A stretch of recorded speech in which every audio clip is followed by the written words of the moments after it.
आतंकी हाफिज सईद जो है उसके घायल होने की जानकारी मिल रही है। रावलपिंडी के सैन्य अस्पताल में इलाज जारी है। आतंकी हाफिज सईद का करीबी अबू कताल मारा गया है। अज्ञात हमलावरों ने उसका कत्ल कर दिया। बाइक सवार ये हमलावर आए थे और देखिए अबू कताल का उन्होंने उसकी हत्या कर दी और हाफिज सईद का बहुत करीबी अबू कताल बताया जा रहा है। और इसी के साथ आपको बता दें कि पहले जानकारी मिल रही थी कि जैसे हाफिज सईद भी इस हमले में मारा गया, लेकिन अभी जो जानकारी मिल रही है कि रावलपिंडी में उसका सैन्य अस्पताल में इलाज जारी है और उसमें वो घायल हो गया था।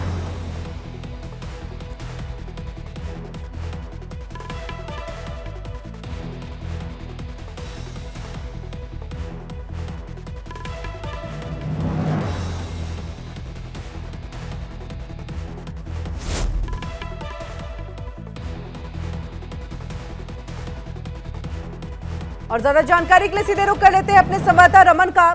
रमन, क्या कुछ जानकारी? देखिए, ये हमले में अबू कताल के मारे जाने की पुष्टि तो हो चुकी है, अभी जो जानकारी मिल रही है कि हाफिज सईद भी जो है वो घायल हुआ है। जी हाँ, बिल्कुल। देखिए, जो रिपोर्ट निकल कर सामने आ रही है उसके मुताबिक अबू कताल और हाफिज सईद दोनों जो है कल रात 8 बजे जो है रावलपिंडी में एक आर्मी कमांडर मंगला सईद, जिनका नाम बताया जा रहा है, उनसे मुलाकात करके ये वापस आ रहे थे, जिस वक्त कुछ अज्ञात बंदूकधारियों ने जो है उन पर हमला किया है। और उसमें अबू कताल की मौत की तो जानकारी जो है मिल गई। जब इनिशियल रिपोर्ट मिली थी तब ये भी मालूम चला था कि शायद हाफिज सईद भी इसमें मारा गया है, लेकिन अभी जो जानकारी निकल कर आ रही है कि हाफिज सईद शायद इंजर्ड है, उसे रावलपिंडी के एक हॉस्पिटल के अंदर जो है वो एडमिट कराया गया है। हाई सिक्योरिटी जोन उसे कन्वर्ट कर दिया गया है, क्योंकि भारत का दुश्मन नंबर 1 है। चाहे मुंबई में हुए टेरर अटैक पे जो जिस तरीके से उसने प्लानिंग की थी और उसमें घुसपैठ कर आए थे और समुद्र के रास्ते, और उन्होंने इस हमले को अंजाम दिया था, तब से ही भारत के रडार पर जो है वो हाफिज सईद हमेशा से रहा है। और अगर हाफिज सईद इस हमले में जख्मी हुआ है और अबू कताल मारा गया है तो भारत के नजरिए से देखें तो एक बहुत अच्छी और राहत देने वाली खबर होगी, क्योंकि मोस्ट वांटेड लिस्ट में अब हाफिज सईद जो है वो नंबर 1 पे आता है भारत की। लगातार कई देशों ने और साथ साथ में यूएन ने भी जो है इस आतंकी हाफिज सईद का जो संगठन है लश्कर तैयबा, इसको बाकायदा बैन कर रखा हुआ है, इसके अकाउंट्स फ्रीज करके रखे हुए थे। लेकिन पाकिस्तान की मदद से लगातार ये एक संगठन का नाम बदलकर दूसरे संगठन के नाम बदलकर जो है दूसरे संगठन के साथ जो है वो कहीं ना कहीं भारत को दहराने की कोशिश जो है उसकी लगातार जारी थी। लेकिन अब जो ये रिपोर्ट निकलकर सामने आ रही है, अब रिपोर्ट में हाफिज सईद के इंजर्ड होने की कितनी सच्चाई है, इस पर जब तक कोई पाकिस्तान का बयान नहीं आ जाता तब तक कुछ कहना जो है वो बहुत मुश्किल होगा। लेकिन जो मीडिया रिपोर्ट सामने आ रही है उसमें साफ ये कहा जा रहा है कि हाफिज सईद जो है इस हमले में गंभीर रूप से जख्मी हुआ है और उसे एक हाई सिक्योरिटी बिल्कुल रमन। और देखिए, अभी सभी की नजरें जो है वो अज्ञात हमलावर कौन रहे इसको लेकर के है कि पाकिस्तान आखिरकार जिन आतंकवादियों को पनाह दे रहा था, एक तरह से कहें तो उनके लिए वो लड़ जाता था, चाहे वो भारत देश से हो चाहे अमेरिका से हो, सीधे तौर पे ये कहता देखिए हम तो यहाँ पर पनाह ही नहीं दे रहे। लेकिन अब जिस तरह से तस्वीर सामने आ रही है, पाकिस्तान की तो पोल खुल ही गई है, लेकिन इन सब के बीच में एक बड़ा धब्बा ये भी लगा है कि देखिए आप जिन आतंकियों को पनाह दे रहे हैं उनको भी नहीं बचा पा रहे। अज्ञात हमलावर आते हैं, गोली मारते हैं और चले जाते हैं। इससे पहले भी इस तरह की घटना हो चुकी है।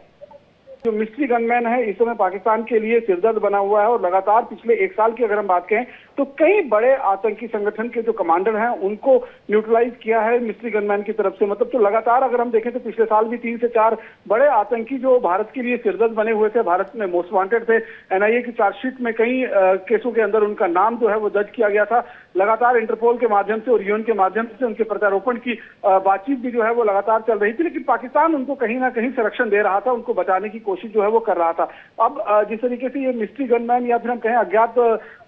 जो हमलावर हैं वो आकर भारत के दुश्मनों का निपटारा जो है वो पाकिस्तान के अंदर कर रहे हैं, तो भारत के लिहाजे से देखें, भारत के नजरिए से देखें तो बहुत सुखद है, क्योंकि जिन आतंकियों की तलाश भारत जो है वो लंबे अरसे से कर रहा था। 2008 में मुंबई में टेरर अटैक हुआ था, तब से ही हाफिज सईद पर जो है वो लगातार कई बार शिकंजे कसे गए, कई बार डोजियर जो है सौंपे गए, लेकिन पाकिस्तान जो है वो इन सब चीजों को हमेशा नकारता रहा। लेकिन अब पाकिस्तान को भी ये समझ आ गया है कि देखिए चाहे जितनी वो कोशिश कर ले भारत के साथ वो भारत का बाल भी बांका नहीं कर सकता है। हमने देखा कि 3-3, 4-4 लड़ाइयां जो हैं वो पाकिस्तान ने सैन्य क्षमता के आधार पर लड़ी और तीनों चारों लड़ाइयां जो हैं वो पाकिस्तान को उसमें मुंह की खानी पड़ी। उसके बाद 1990 के दशक में जिस तरीके से एक शबन युद्ध की शुरुआत जो है वो पाकिस्तान ने आतंकवाद के रूप में जम्मू कश्मीर में की, ताकि यहाँ पर धीरे धीरे जम्मू कश्मीर के युवाओं को बरगलाया जा सके, यहाँ पर आतंकवाद को बढ़ाया जा सके और जम्मू कश्मीर को पाकिस्तान के अंदर मिलाने का एक जो झूठा ख्वाब वहां की पब्लिक को दिखाया गया है, उससे अब पर्दे जो है वो पूरी तरीके से पाकिस्तान के उतर गए हैं। और पाकिस्तान भी अब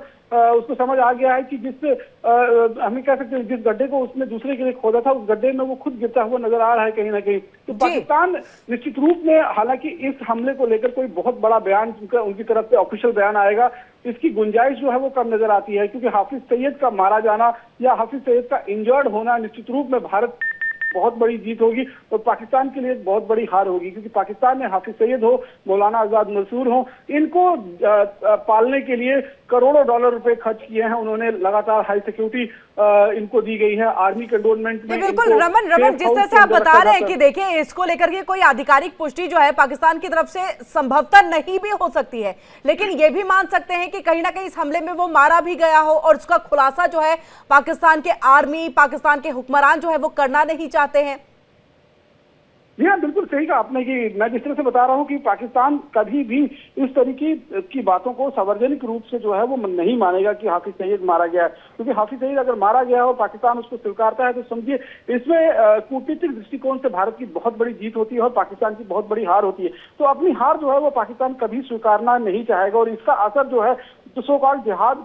जम्मू कश्मीर के अंदर पाकिस्तान पिछले 35 सालों से चला आ रहा है, उस पर भी इसका असर होगा। तो इस बात के चांसेस बहुत कम है कि पाकिस्तान की आर्मी, पाकिस्तान की ISI या पाकिस्तान के जो हुक्मरान है वो इस बात को कबूलेंगे। अगर हाफिज सईद मर भी जाएगा तो वो कहीं ना कहीं उसको किसी ना किसी तरीके से जिंदा रखने की कोशिश करेंगे। वो ये कह देंगे कि हमने उन्हें सेफ हाउस में रखा हुआ है, उनको कस्टडी में रखा हुआ है, लेकिन इस बात को पाकिस्तान जो है वो कतई नहीं कबूलेगा कि हाफिज सईद एक हमले के अंदर जो है वो मारा गया है, क्योंकि कूटनीतिक लिहाज से देखें तो ये पाकिस्तान की बहुत बड़ी हार होगी, क्योंकि जिन आतंकियों को पाकिस्तान लगातार पाल रहा था, भारत के खिलाफ इस्तेमाल कर रहा था, जिनको आर्मी का बाकायदा उनको एक कवर दिया गया था, और ऐसे कवर के बीच में अगर कोई आदमी अज्ञात हमलावर आता है और उस आतंकी को ढेर करके चला जाता है, तो आप समझिए कितना बड़ा प्रश्न चिन्ह जो है तो पाकिस्तान बिल्कुल पर भी जो है वो बहुत बड़ी किरकिरी। एक तो आप जिसे पाल रहे हैं उसे बचा नहीं पा रहे हैं, और जिस आतंकवाद की राह पर आप चले थे अपने देश को लेकर के और बाकी देशों को, इससे कहीं ना कहीं आप परेशान, यहाँ पर खून खराबा किया करते थे, हमला करवाया करते थे, आतंकवादी हमले होते थे, उन सब में कहीं ना कहीं अब आप खुद घिरते और दबते हुए नजर आ रहे हैं। बहुत बहुत शुक्रिया रमन, तमाम जानकारी हम तक यहाँ पर पहुंचाने के लिए। नजर बनाए रखिएगा, अपडेट के लिए आपके पास वापस लौटेंगे।